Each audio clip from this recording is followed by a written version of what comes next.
I think it's Draymond Green. And I think, the Christmas Day game pointed to something that's been, alarming to watch for a lot of people. The fact that the Lakers were willing to just let Draymond Green shoot the ball. I mean, that speaks, spoke volumes. And Draymond Green, after the game, talked about the Lakers were playing this gimmicky type defense. But I think it just pointed to the bigger picture of this is a guy who's been struggling, shooting the ball with the Golden State Warriors. And when you project it forward, what you have in Golden State, you have Kevin Durant and Klay Thompson, who are both going to be free agents, along with Draymond Green. So if you're Draymond Green, you're sitting there thinking, okay, the Golden State Warriors, they want to probably lock up both of those guys. Where does that leave me? Because everyone can't get paid under that scenario right there. So for Draymond Green, it is imperative, it's important for him to get things turned around in order for him just projecting forward when he becomes a free agent so he can have the most opportunities possible to get paid himself. So Draymond Green makes the Warriors special? Draymond Green is the guy that makes, not the 7-1 guy that can shoot from half court, not the two-time finals. Draymond Green makes the Warriors special? Oh, you gonna say are you sitting here saying that Draymond Green hasn't been a critical cog for the Golden State Warriors in their championship run? Is that what you're gonna try to say? He's been critical. He ain't Kevin Durant. Hold on. He ain't Kevin Durant. I know I play football, but I know basketball. I know you know basketball. I know you know it. Okay. And what happened when Draymond was out? They lost. But continue. Okay. Kevin Durant is the guy chasing LeBron James' legacy. He's the guy that you put in the names of King James. He's the guy that is the biggest, highly touted, and most recruited free agent. He's the guy who essentially has messed things up in Golden State. He's the guy who essentially you go out and say, is it needed? He's the guy who you question, can he lead his own team? So if you don't win a championship, you easily look at the guy with the most talent, who's arguably the best player on the team, who has the most to say, and has the most that he wants to go out and prove.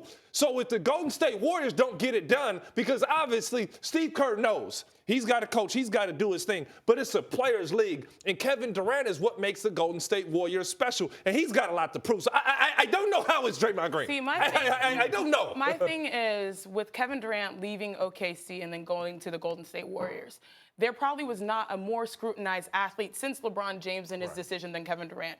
Ryan, what more does he have to prove? He came in and made not only himself, but the entire team villains. Then how did he respond? Back-to-back champs, back-to-back finals MVPs. This is not just Kevin Durant's issue, right? I think that this is going to be the hardest coaching job of Steve Kerr's tenure, largely because you mentioned it, you alluded to it. He's having to coach, and coaching is all about player management, and he has a lot to manage right now. What's the Spider-Man quote? Great power comes with great responsibility or something like that. That's what Steve Kerr is going through. He has to manage getting Klay Thompson out of his shooting slump. Klay is shooting the worst field goal percentage of his career, worst three-point field goal percentage of his career. He has to get Klay to make more buckets. If you think about how many threes he takes, about a little over 7 threes per game, he's only making 2, giving you 20 points. He's taking 20 shots to get that when he shoots largely threes. He has to coach Klay out of his shooting slump. More importantly, he has to get Draymond Green going. Right now, Draymond is averaging 7 points per game. This is a guy that was an all-star last year. And if you think about Draymond Green, and you're right, they are absolutely disrespectful to him on defense. Disrespectful. Coach Kerr has to put Draymond in a position to be successful like he has been the last few years. And I think the big picture about the Warriors that people haven't been thinking about the past few years, they've been so good that you've forgotten that they really need help at the center position. Zubac, again, on Christmas Day, this is the Lakers. Okay, who is it? JaVale McGee, his backup Tyson Chandler, his backup is Zubac. He gave you 18 and 10 that work in the paint.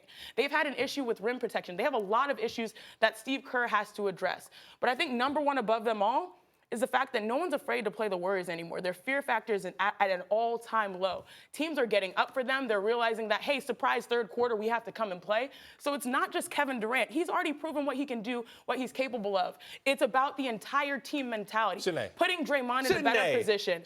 Getting Klay to shoot the ball better. This is the hardest job of Steve Kerr's tenure, and he knows this. It's so hard to three-peat. He knows this better than anyone else, especially with the Bulls. Can y'all both tell me this, that in the free agent year, you don't have to prove yourself as a player, and let alone a guy who's chasing a legacy, not just money. It ain't money for Katie, a legacy. Y'all tell me as free agents, you didn't have to show out. You didn't know it was a free agent year. So, listen, regardless of, answer the question, Woody. Well, I'm about to tell you right now. Regardless of how this year play out for Kevin Durant. Check the resume. Thank you. That's Check the exactly what I'm saying. What more does Eddie have to do? Check the resume. People You don't even have to there's gonna question there's gonna be suitors all up and down the NBA lined up for a supreme talent like Kevin Durant. Ryan, so I don't know what you're talking about. You said it yourself. You put him in the same sentence as LeBron James. That says enough. That's not enough because he's not LeBron. He still has so much to prove. He's chasing it. Like, it's not just numbers. It's not a regular season MVP. It's not a finals MVP. He needs championships. He's chasing a legacy. He's got two chasing already. Jordan. He's chasing LeBron. He's chasing He's Kobe. got two. He's got You two. can't tell- He's got two already. How many He's MVPs does he have? enough. Enough. And if they win and he plays subpar, if they lose, the blame is going to go on Kevin Durant and say he didn't get the job done. I He would wasn't rather equipped. say It's so the much blame more. is going on Draymond Green because he's the true weak link out there when they're on offense. Absolutely.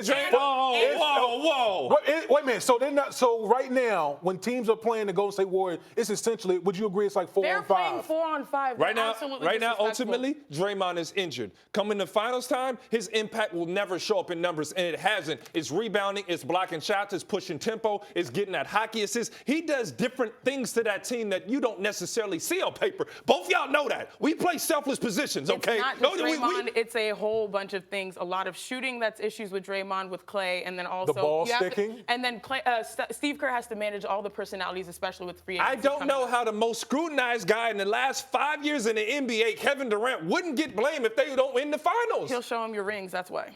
That ain't work. That ain't work because he got two of them If you're already. looking for something to summarize where the Warriors are this year, their 12th loss of the season. It was the earliest that a Steve Kerr-led team had lost 12 games in his tenure. The game on Christmas Day. I think the next closest one was like February 3rd. So clearly that's an indication just that this team is not firing on all cylinders like they have in previous seasons.